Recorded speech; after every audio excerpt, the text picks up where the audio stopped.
welcome back. I'm so happy to see you. I've got another recipe for you guys. Today you are going to learn how I like to make a protection potion. It's in a spray bottle for convenience, but you could honestly store however you like. If that's something that you think you will be able to utilize in your practice, please keep watching. It's something for pagans and witches alike. All it uses is a few essential oils, some water, and a little bit of salt. Keep in mind you don't really need all the essential oils that I have, but they do add a benefit to the potion to make it really potent in the end, and it does smell kind of nice. It's a more masculine scent, so this one is more for the dudes.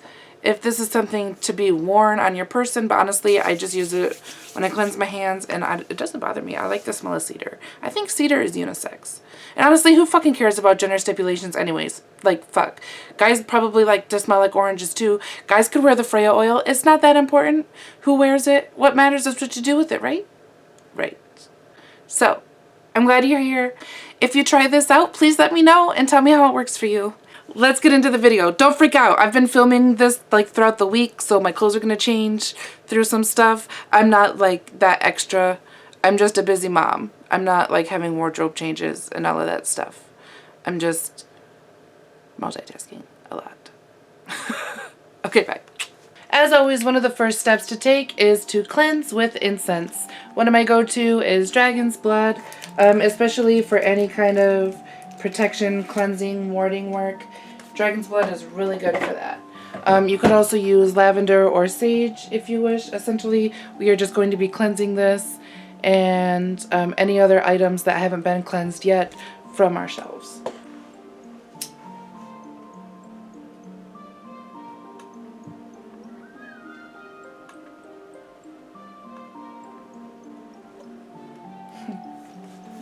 Okay.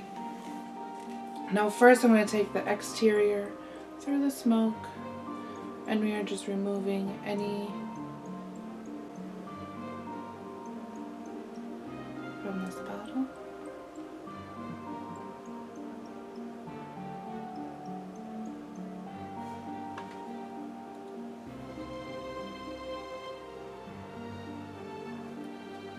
See all the smoke floating around in there? You see all that smoke in there? So, our key ingredient for this is actually water. And what I'm using is some moon water that I charged over Samhain when we had that beautiful full moon. Oh, it was gorgeous. So I have a few of these stored. Obviously, you could just make your own distilled water if you do not have any moon water, or you could quick go charge some sun water, would also be good for this. This just happens to be what I have on hand, so that's what I'm using. Fill it up. Not all the way, like 3/4 of the way, because you're going to want to have some space to shake it, which will both charge it and mix the ingredients when we first create it. About there is good. Honestly, you could just drink with the water that you're putting in there, and because it has that intention, it will cleanse and protect from the inside as well. So now we're going to get our ingredients. Okay, now this is a big mix, you guys. So obviously, you don't have to have all of these, but these are my ideal mix for putting together a really strong protection around your home. Now, it was really important with everything shifting politically. It's always a tense time no matter which way it's going. So it's good to keep your energy protected. Just stay safe, you guys. So first and foremost, our key ingredient is cedar. Cedar is really good for protecting and just casting a really good shield over your home.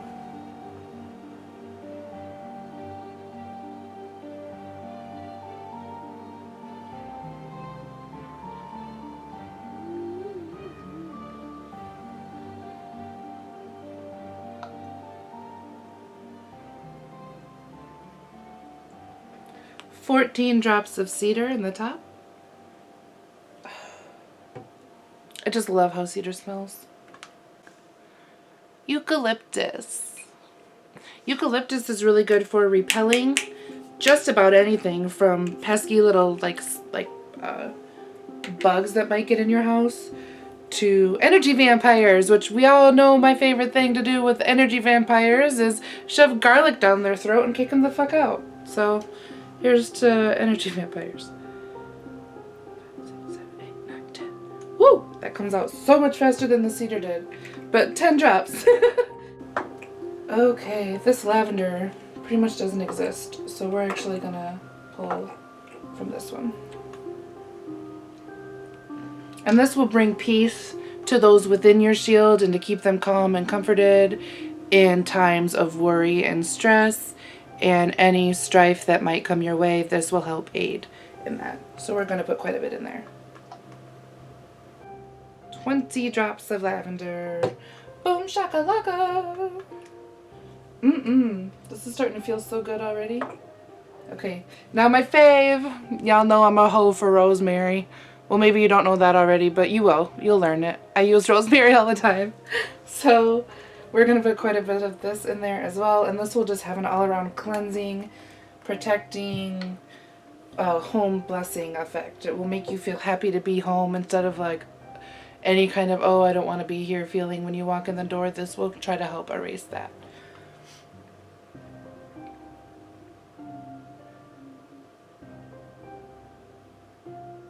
10 to 11 drops. I'm not entirely sure because it came out really fast.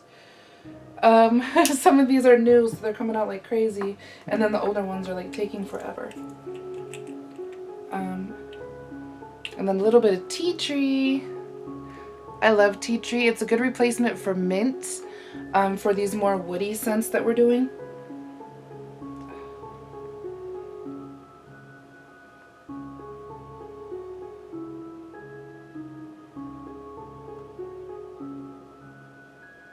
Absolutely 5 max. I would not do any more than 5 with tea tree because it is potent. So we're going to give this a shake and see how it goes. After this, I'm just kind of going based off of my own smell preference, but that's at least what you need for magical purposes. So I'm going to give it a good shake. Charge, cleanse. You are here to protect me and my home and my family.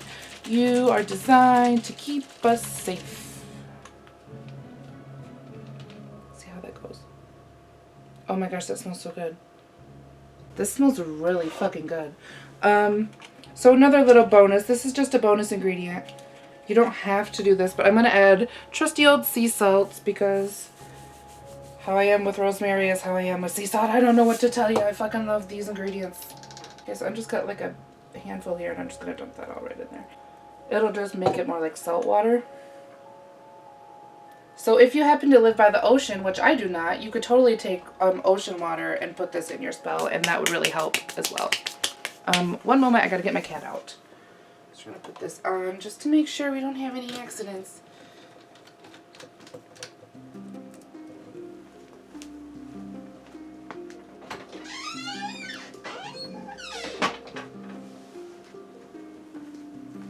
Okay, so like real talk, I don't know if you've noticed, but I have a lot of issues with my cats down here, and that is because my office is the only room in the basement that has heat, and so they like to fuck around in here, but because the only way to keep it heated is to shut the door, I always gotta play doorman for my cats. So, you know, at least they're cute. I love you too. That's my Marnie boy. He's the one who helps me when I'm astral traveling. He'll watch over me. They're pretty special cats. But okay, I'm gonna see. I might add a little bit more cedar to this, just because that's a personal thing. I love cedar, and that came out way slow, so I didn't get as much in here as I wanted. Yeah, that tea tree, man. I barely did 5 drops. It's so strong. Don't add a lot. I do more like 3. Like in hindsight, I should have stuck with 3. But it's all right. So where's the cedar? And this is also why I say not to add too much water in the beginning. Just to kind of keep it all good. We're in the shot.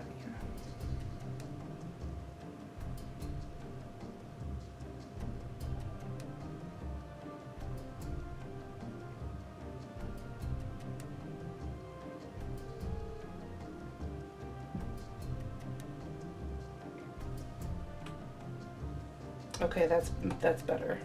I did 10 more drops of cedar. which as you can tell comes out really slow, even though like it's not low. Like, I don't know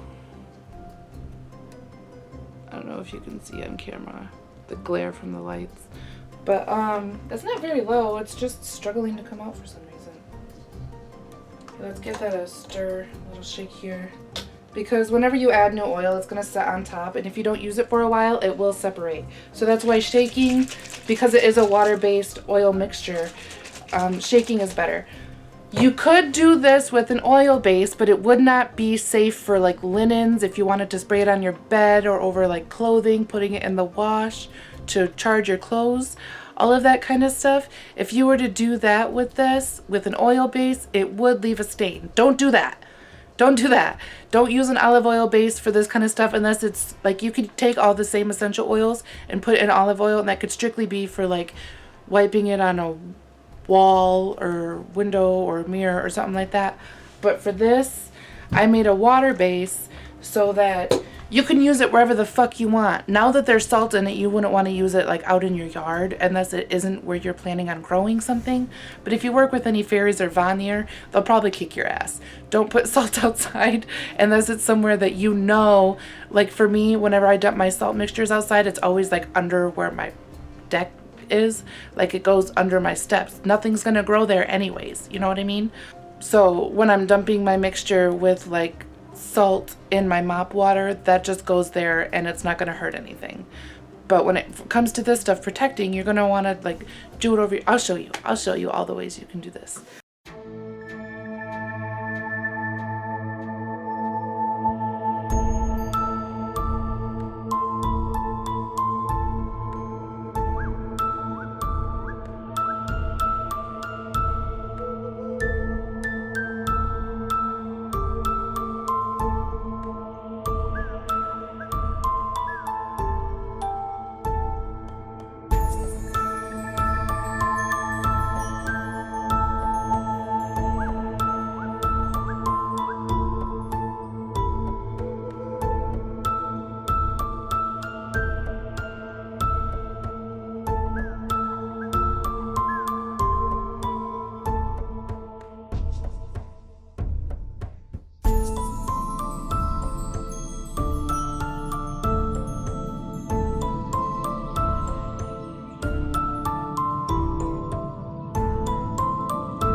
So there you have it, everybody, your very own protection potion. I hope you learned something from this video. I hope this works for you. If you try it, comment below and let me know. I'm very eager to hear about your stories and success with trying all the different recipes I've been sharing on here. I intend to share more. I hope you like this. Something else that you could add are like little cloves. You could put those in there. Or eggshells. As we all learned in my ward powder video, eggshells are a really important ingredient for any kind of warding as well. And after all, that's what protection is ward magic. So if you try this out, let me know. If you add other things to this besides what I've listed here, comment below and help people out. Let's all share information together so we can all stay safe through these crazy, crazy times that we live in. I love you. I hope you're all staying safe, making wise, very smart, educated choices, and most of all, stay weird. Don't let them hide your freak flag. Fly it high, baby. I love you. Bye.